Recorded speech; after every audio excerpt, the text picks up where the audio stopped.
जय हिंद मेरे डियर साथी, मैं आपका साथी विकास। और आज हम देखने वाले हैं एक प्यारा सा गद्यांश का संदर्भ सहित रेखांकित अंश की व्याख्या करने पर। ठीक है, इसको कैसे करना है एकदम डिटेल में आपको एकदम अच्छे तरीके से बताएंगे, हेडिंग वगैरह कैसे डालनी। ठीक है, तो इस वीडियो में हम आज क्या देखने, एक प्यारा सा गद्यांश को देखने वाले हैं। इससे गद्य, किसी भी गद्य, चाहे हिंदी गद्य चाहे तुम्हारे पास हिंदी पद्य से देखा जाए तो कितना नंबर, 6 नंबर आपका फिक्स होता है। केवल आप सटीक ट्रिक बता देंगे, उसी के जरिए आप उतना लिख देंगे, अपना काम हो जाएगा। देखिए सबसे पहले लिखा, पहले इस पैसेज को ध्यान से आपको पढ़ना है। देखिए इस पैसेज को ध्यान से पढ़ना है, किस पार्ट से लिया गया और इसके रचयिता कौन है, इतना केवल आप सटीक ट्रिक लगा देंगे, अपना काम हो जाएगा। देखिए क्या लिख रखा है, जो वृद्ध हो गए हैं, जो वृद्ध हो गए हैं, जो अपनी बाल्यावस्था, ठीक है, जो अपनी बाल्यावस्था तथा तरुणावस्था से दूर हट गए हैं, ठीक है, उन्हें अपने अतीत की समृद्धि बड़ी दुखद लगती है। ठीक है, मतलब जो तुम्हारे पास क्या हो गया, बाल्यावस्था, अपनी बाल्यावस्था से क्या हो गए, यानी दूर हट गए, मतलब युवावस्था में आ गए, तो अपनी जो पीछने वाली तुम्हारे पास है उसको सोचकर उन्हें बहुत दुखद होते हैं।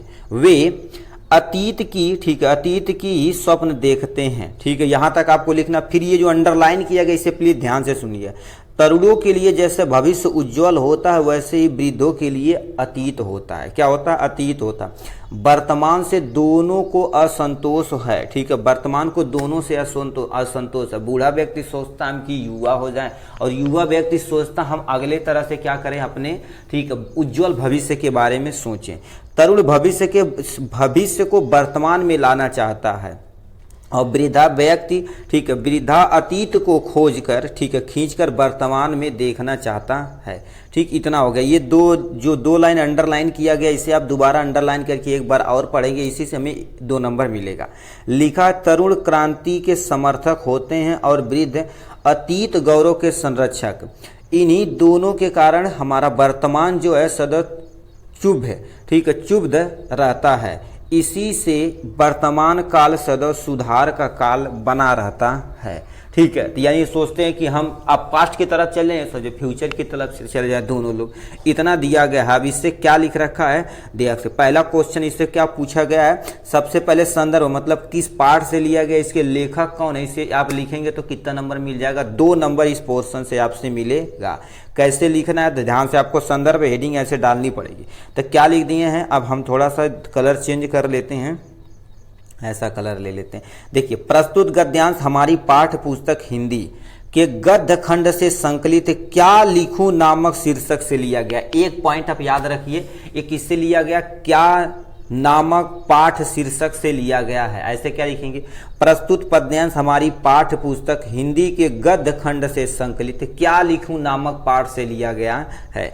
इसके रचयिता यानी इसके लेखक पदुम पुन्नालाल बख्शी जी हैं। कौन है, पदुम पुन्नालाल बख्शी जी हैं। इतना चीज आपको क्या करना पड़ेगा, लिखना पड़ेगा।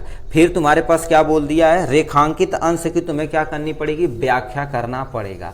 अब रेखांकित मतलब जो बोले थे 2 लाइन अंडरलाइन किया गया, उसी को आप अच्छे से आप लिख देंगे। मान लेते हैं आपको कुछ भी नहीं आता, वही हूबहू सेम टू सेम अपनी भाषा में लिख देंगे तो आपका 2 नंबर मिल जाएगा। क्या लिखा है, युवा चाहता है कि उसका भविष्य किसी भी तरह से वर्तमान में उतर जाए। ठीक है, उतर जाए, जबकि वृद्धा व्यक्ति क्या सोचता है, बीते हुए समय को खींचकर वर्तमान में लाना चाहता, मतलब जो बीत गया वो सोचता और जीना हम चाहें। ठीक है, युवा प्राचीन परंपराओं में क्रांति लाना चाहता, क्योंकि युवा प्राचीन में जो होने वाले भविष्य में आने वाली चीज है उसे क्रांति युवा पीढ़ी चाहती है। वे परिवर्तन के समर्थक होते, परिवर्तन मतलब नई नई चीज आएंगी और युवा पीढ़ी को आरामदायक और अच्छी सुविधाएं मिलेंगी। इसके विपरीत वृद्ध लोग क्या कहते हैं, इसके विपरीत वृद्ध अतीत की महान परंपराओं और मूल्यों को बनाए रखना चाहते हैं। जो हमारे पास वृद्धा व्यक्ति हैं वो सोचते हैं जो परंपरा चली आ रही उसे मेंटेन करना, यानी सदियों से जो चली आ रही उसे वैसे ही रहने देना, उसे छेड़छाड़ नहीं करना है। इतना चीज आपको क्या करना पड़ेगा, हिंदी में व्याख्या करना पड़ेगा। ठीक है, रेखांकित अंश की व्याख्या।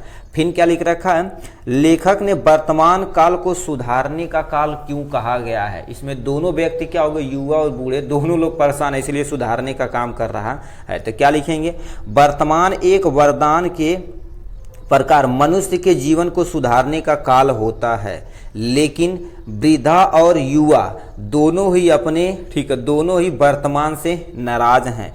तरुण भविष्य के वर्तमान को खींच कर लाना चाहता है। तरुण सोचता है कि क्या हो गया, हमारे जो वर्तमान है उसे खींच कर लाना चाहता है, जबकि वृद्ध अतीत वर्तमान में को देखना चाहता, मतलब वो वर्तमान प्रेजेंट टाइम में जिस रहा था उसी को फील करके अच्छे से देखना चाहता है। ये कौन है? बूढ़ा व्यक्ति है।